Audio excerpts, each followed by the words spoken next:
नमस्कार मित्रांनो, मी काशीनाथ बंधारा रियाज मल्टीटेक प्रायव्हेट लिमिटेड कंपनीमध्ये काम करतो. आपलं गावाचं नाव काय होतं? डोंगरगाव आहे ना.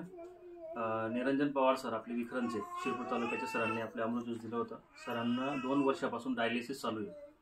तर सरांना 5 तारखेपासून सरांनी चालू केलं होतं, 5 जानेवारीपासून.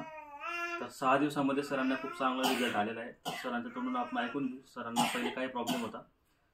सर तुमचं गाव, तुमचं नाव सांगा. ज्ञानेश्वर अर्जुन पाटील, डोंगरगाव, तालुका शिंदखेडा.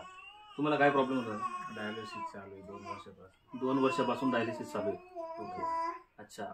हप्त्याला म्हणजे किती वेळेस? हप्त्यातनं 2दा. हप्त्यात 2दा. हां, म्हणजे कधी जाता तुम्ही? मंगळवार शुक्रवार. मंगळवार आणि शुक्रवार. ओके. मग काय होतं, काय रिझल्ट आला तुम्हाला? मला जवळजवळ 3 लिटर 2.5 लिटर पाणी लागायचं, तर काल अर्धा लिटर लागलो बस. अच्छा.